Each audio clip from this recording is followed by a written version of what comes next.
What is up, YouTube? This is AmKay at Purple Sky 11, and you're watching episode 3 of my deep dive into the Owen Hart files. In this episode, we're going to look at a more detailed crime scene report and take a look at a diagram of how the rigging was set up in the arena. Please keep in mind this is a series, so each episode does build on information that is discussed in previous videos. A link to the playlist of previous videos can be found in the description box below. And while you're down there, it would really help me out if you would subscribe and hit that little bell icon so you receive notifications when future videos drop. And if you enjoy the content, please keep in mind that you can support the channel with contributions to the Cash App link that's in the description box below. It's your support that allows me to have more time for research and video editing. No contribution is too small, as every little bit helps. Thank you so much to everyone who's been supporting the channel. I could not be doing this without you. Let's get right into this video. So what we're looking at on the screen now is the crime scene report. In part 2, we looked at a crime scene report that was written by the responding detective at the scene, Detective Martin. And this report, as you can see right here, was written by crime scene detective Heather Lane. 5/23/1999. This case was about Owen Hart, and the location was Kemper Arena. And the detective and the initiating officer who called in the crime scene technician was Detective Martin. And you can see right here that the crime scene technicians were processing the scene from around 9:30 p.m. to about 3:15 a.m. the next day. And then underneath there, if you can see, it said photographs. They did take 35mm photos. This right here indicates that the police had their own photography at the crime scene. So why WWE felt the need to have Tom Buchanan photograph the investigation, I'll leave that up to you to decide why that was necessary.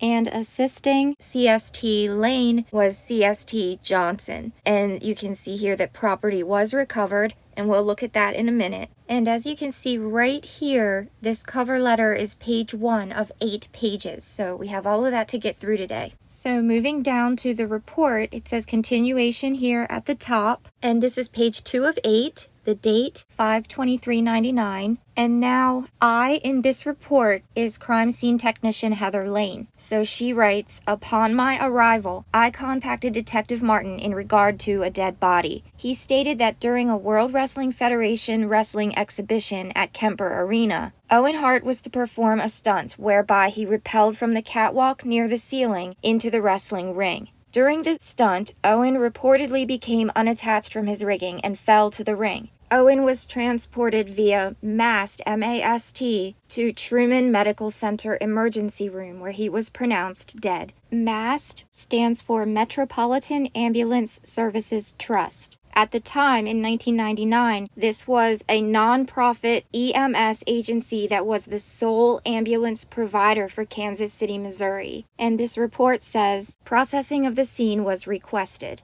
And we know it was Detective Martin who requested crime scene technicians to process the scene. And crime scene technician Heather Lane says her investigation revealed the scene to be within Kemper Arena, an exhibition hall located at 1800 Genesee. The interior scene consisted of the main center of the arena. Stadium-style seating was located on the north, south, east, and west sides. Chairs were also observed set up on the floor of the arena around a raised wrestling ring in the center of the arena. The wrestling ring measured 20 feet by 2 inches from north to south by 20 foot 4 inches east to west. The top of the floor of the ring was 3 foot 6 inches up from the floor of the arena. The ring was located almost directly below the main scoreboard in the ceiling. The ring was encompassed on all 4 sides by 3 horizontal red-colored ropes with vertical turnbuckles in the 4 corners. The bottom rope measured 1 foot 6 inches up from the mat. The center rope measured 2 foot 10.5 inches up from the mat, and the top rope measured 4 foot 3 inches up from the mat. The top of the turnbuckles measured 8 feet up from the floor of the arena. So it sounds like your typical wrestling ring, which is being described here.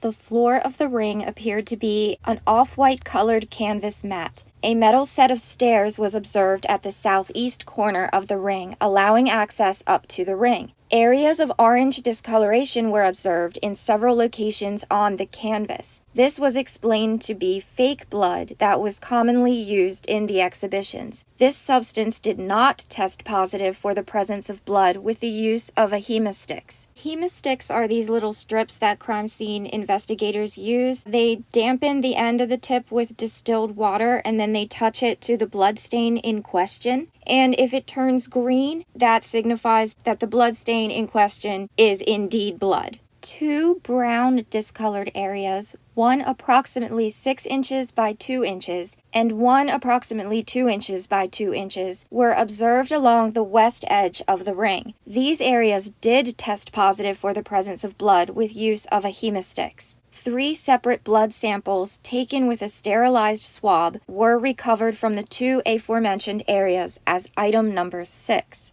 My attention was directed to the area where the rappelling rigging had been set up. The rigging area was located on a south to north metal catwalk, approximately 10 feet, just south of the main center scoreboard. The floor of the catwalk was approximately 8 foot 10 inches from the roof of the ceiling. 3 horizontal metal handrails were observed on both sides of the catwalk. The top handrail measured 3 foot 6.5 inches from the floor of the catwalk. Large pieces of black cloth were observed attached to the floor of the catwalk, the west and east handrails, and 2 metal beams outside the handrails to the west of the catwalk. These pieces of cloth appeared to conceal the area where the stunt was taking place from the spectators, and that is true. That was explained in a previous witness interview. And moving on to the next page, at the top it says continuation, and you can see right here the date 5/23/1999, and we're now on page 3 of 8. The rigging itself extended from the south to the north. It was anchored on metal trusses on the north and south ends. The main rappelling rigging was observed at the north end. The rigging, item number 5, it says here, consisted of the following elements: 2 6-foot black lift-all span set line, 1 3-foot black lift-all span set line, 5 screw pin shackles, 3 carabiners, 1 silver-colored metal cable, 1 silver-colored SMC rescue rack with 6 racks, 1 black nylon rappelling rope, and 1 snap shackle with a quick release mechanism. It says, see attached diagram of the rigging for how the above listed elements were attached to each other. And we'll look at that in a second. I think that's on the next page. Then it says, also see attached Polaroid photos of the north side of the rigging. I don't have any attached photos with this file. Still waiting to hear back from Kansas City Police about any photos that should have been with this file. The photos that I am showing that do say police photo down at the bottom, they are online. You can look them up online. This says, it should be noted that the lift-all span set line used in the center of the rigging was labeled 6 foot. However, it measured 6 foot 2 inches. The lift-all span set line used at the north end of the rigging was labeled 3 foot, but measured 3 foot 2 inches. And I think that that's common, the rigging measuring 2 inches longer than labeled. My dad had a boat when I was a kid, nothing fancy, just a fishing boat, but I recall that with rigging line on a boat, the assumption is that you're going to be tying at least 1 knot somewhere along the rigging line. So some brands, the cords would actually be about 2 inches longer. That way when you tie the knot, you still have about 6 foot of working line. And I do specifically remember that it was only certain brands of line that allotted the extra inches. So this next sentence where it says, a manufacturer label was not observed on the lift-all span set line used at the north end, however it measured 6 foot. My guess is that it was likely a different brand than the other 2 lines. Upon my arrival, it did not appear that any of the rigging elements were damaged or altered. The black nylon rope was coiled on the floor of the catwalk, guided through 4 of the 6 racks on the rescue rack, and then attached to the carabiner that was attached to the snap shackle. The black nylon rope was attached to the carabiner by a double figure-of-8 loop. The loose end of this knot was secured to the rope by black tape. The carabiner itself was also covered with black tape. The nylon rope measured 174 feet to the top of the aforementioned knot. The following measurements were taken while the rigging was still in place. The center of the bottom breaker bar on the rescue rack to the top of the knot was 2 feet 4 inches. The center of the bottom breaker bar on the rescue rack to the bottom loop of the knot was 2 foot 10 inches. The quick release mechanism consisted of a 2-foot cord attached to a pin mechanism in the snap shackle at one end and a 1.5-inch metal pull ring at the other end. The pull ring was covered with black tape, as well as the end of the cord attached to the pin mechanism. No apparent damage was observed to these elements. The scene was photographed using a 35mm camera. It should be noted that the aforementioned terminology was given to the reporting technician by Bobby Talbert. And you can see Bobby Talbert's statement in part 2 of this series. Link to the playlist is in the description box. And then there you can see the signature of the crime scene technician, who was Heather Lane. And then the next page goes on to show this diagram that it mentions up here. It says, see attached diagram of the rigging for how the above listed elements were attached to each other. And it would be these elements here. And I'll try to do a thing where I put this list of elements sort of side by side on the screen with the image. We'll see if I can't come up with something like that. Alright, and on the screen now is the diagram that the crime scene technician put together to show how this rescue rack and all the rigging was set up. You can see off here to the top left, it says that this is page 4 of 8. And I do keep pointing out the page number on this one for a reason, as you'll see when we get to the end here. It's something very interesting, I think. But this diagram shows how the rigging was set up that night in Kemper Arena. And I'm going to draw on this now to try to help you picture this more clearly. Alright, just an editing note here. This part of the video, everything that originally was recorded here, I had to scrap and redo and replace with what comes following this. So here it is. Okay, so I'm gonna just try to record this. I haven't been feeling well, but this video has been on hold now for a week, and I need to get it finished and get it published, and this is what has been holding me up. I thought I had the video ready to go, but then I realized that I had made a huge mistake, and so I wanted to correct it. And I've been sick, and I've been trying to figure this out, and I decided just to record this, try to explain this the best I can, and then get this video online as soon as possible. So here's the conundrum I was in. I thought that I had this all figured out. I thought that looking at this diagram, I could picture the arena. And I made this whole video thing where I drew over this image to illustrate how this diagram lines up with the ring below and where Owen had landed. Well, let me just show you. So what I did was I drew over top of this diagram where I pictured the ring to be, and then as I was explaining things, I drew over top, and the end result was this, where I could picture it that Owen Hart had then fallen down to the ring and impacted where I have this green circle here. And I was picturing the announce tables would be over here to the left. But then I noticed this directional compass over here to the far left, and that's when I realized that my illustration showed Owen impacting into the northeast corner of the ring, which is wrong because the statements note that he impacted into the southwest corner of the ring, which would be the opposite corner of the ring from what I had drawn here. So I looked at the photos again, and what I'm talking about now are these pictures of the ring and where the announce table is positioned relative to the ring. And we can also see in this photo that the ring is not directly underneath the main scoreboard. And I also looked again at the pictures like this where they show Owen Hart being worked on after he fell into the ring. So I think that this is where I got the assumption when I drew this over the diagram that he had impacted into that corner of the ring, because I had been envisioning this whole thing from the perspective of these images, which is the perspective of the photographer who was seated in the arena and who had a different perspective than the crime scene technician who drew this diagram. So I had to change my entire point of view here and figure out how to explain this. So the people who took these photos were seated on the west end of the arena. The announce desks are at the north end, which puts Owen in the southwest corner of the ring. And that would put the ring more this way, and I drew the announce desk over here on the right side. And that, yes, I put a cowboy hat on Jim Ross, because of course I did. I had to. Come on.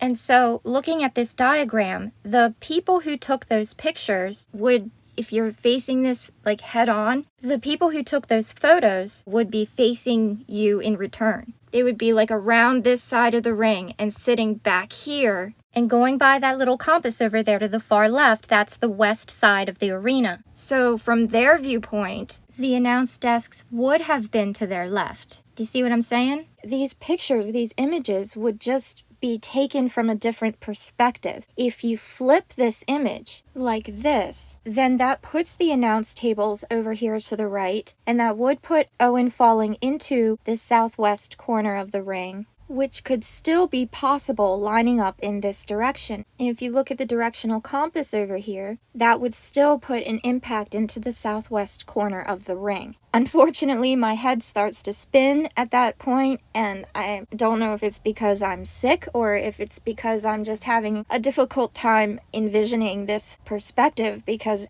for a minute there, it all seemed so misaligned, and I couldn't figure out what the problem was with how I was seeing it. But I admit I never really was good with reading maps. GPS to me was one of the best inventions ever, so there it is. Most of you are probably thinking, I can't believe you spent that much time explaining something so obvious. But for the few of you who are directionally challenged like I am, you're welcome. But now please understand, that's my interpretation of what I'm seeing here. This definitely isn't a professional analysis. I'm just a girl on a YouTube channel trying to envision this scenario the best I can and sharing my thoughts with you good people. Alright, and that's it with the brief correction edit that I needed to add in. Thank you for your patience, and with that, let's continue on with the rest of the content.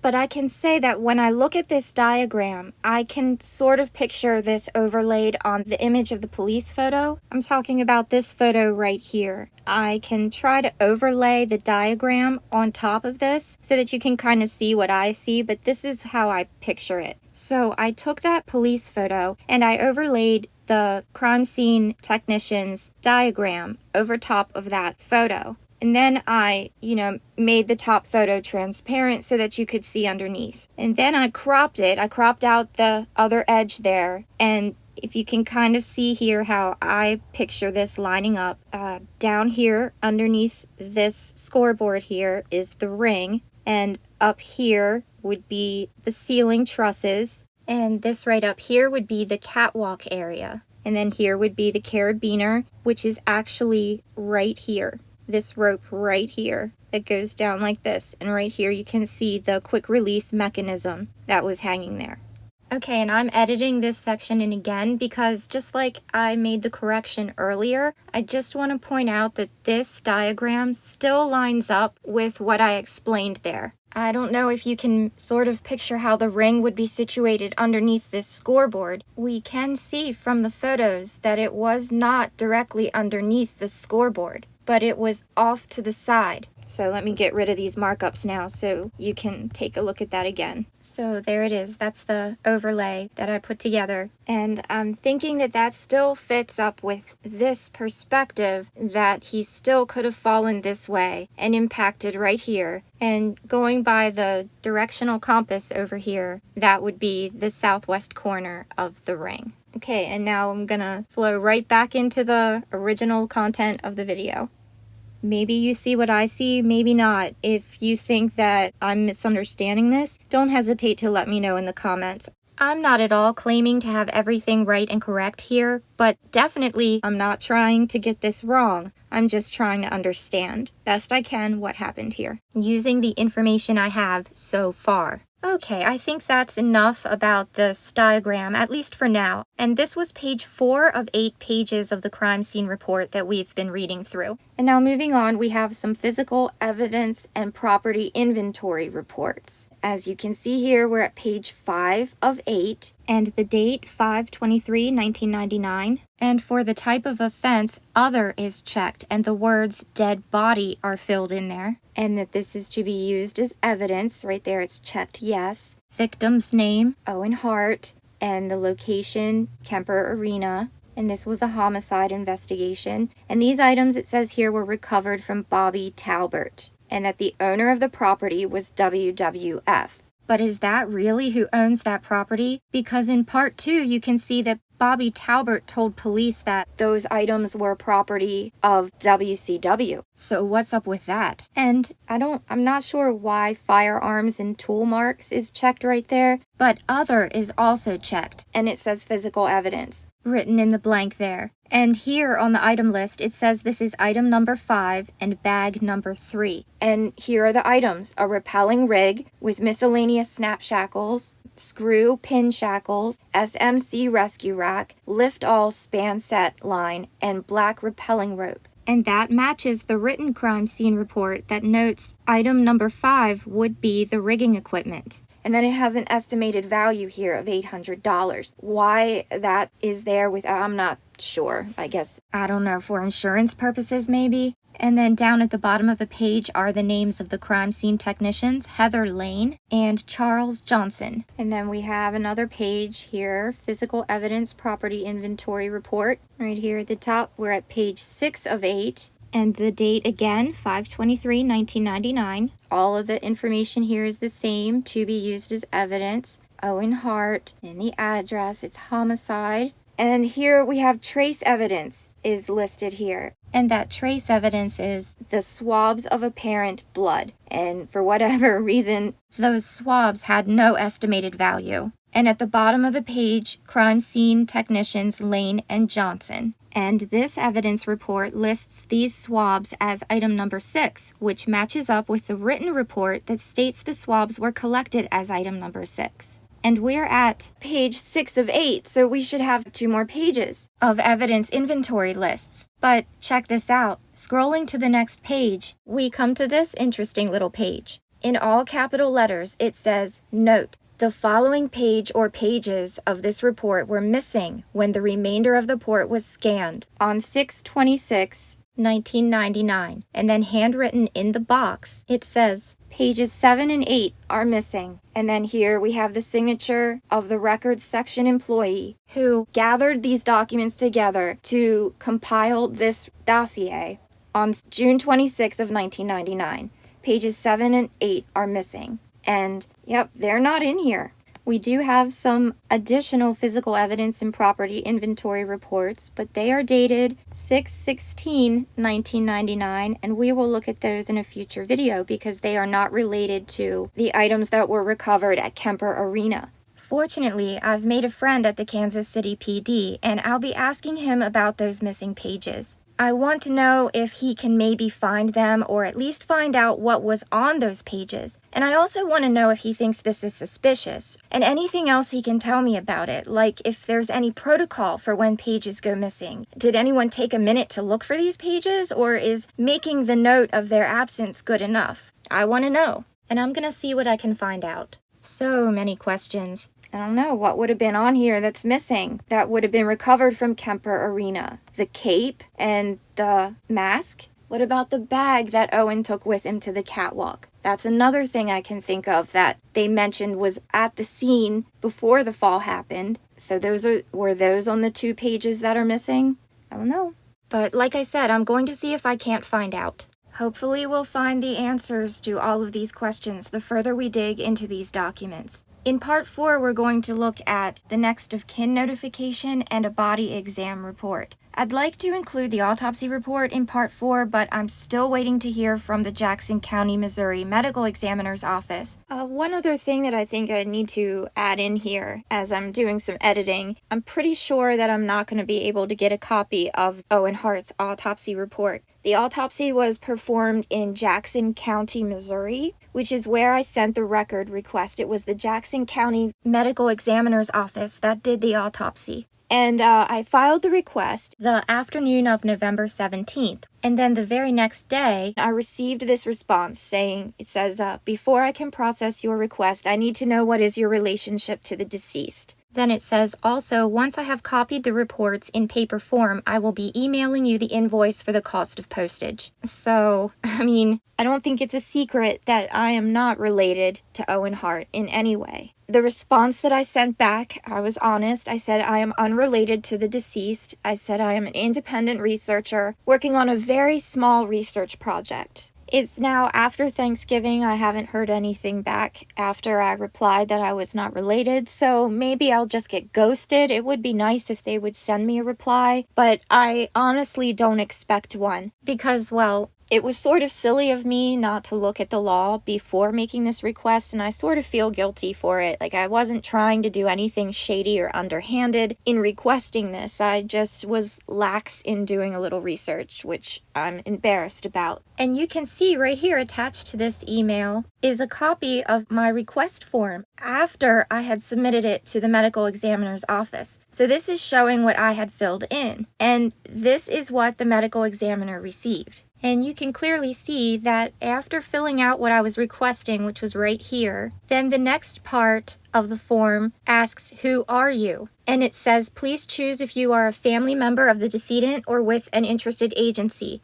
And those were the only two options. And you can see right here which option I checked. No, I'm not family, so I checked the only other option, which is why it says interested agency right here. And that's why this next section here, under the heading Family Member Request, all of that is blank. But if you look below that section, under the heading Agency Request, which is, remember what I checked up here, that I wasn't a family member, but I was an interested agency. When I chose that option, that caused these questions to pop up in the form. And for lack of a better answer for the questions of agency name and the party that the agency is representing, my write-in response was self, as in I myself as an individual am the interested agency. Not once did I try to be deceitful and claim that I was family. So, this was the form that was sent to the medical examiner's office. You can see right here, medical examiner's records request. And these were my responses to these questions. And if I would have actually taken a minute to research Missouri state laws, which I should have, I would have understood that interested agency likely means an attorney for the family or an actual investigation agency like another police department or government agency. But Missouri has different laws than Georgia. As you know, with the Chris Benoit research that I did, I was able to get copies of all of the forensic documents from the Georgia Bureau of Investigation's forensic lab, but Missouri has different laws. This is a screenshot from a website that I use that very briefly states the laws each state has regarding public records and record disclosure. The link will be in the description box. And you can see right here that Missouri, over here to the left, you can see what state code of law this website pulled the information from. And it says that in the state of Missouri, for autopsy reports and medical examiner reports, it says that it's disclosable to the personal representative of the deceased estate, specified family members, prosecuting attorneys in a criminal investigation, and a parent or guardian if the deceased was an infant who died of suspected sudden infant death syndrome, which I think is very oddly specific for that one there. But so I don't expect to be able to get a copy of the actual autopsy report. But we do have some other reports that we'll get to in the next video, with like a body examination report of the investigator who was there to witness the autopsy, and we'll get into that in the next video. And that's all I have for you today. Don't forget you can support the channel at the Cash App link in the description box below. And while you're down there, please don't forget to like, share, and subscribe if you haven't already. This has been AmKay at Purple Sky 11. Thank you so much for watching, and as always, I hope you have a great day. Bye!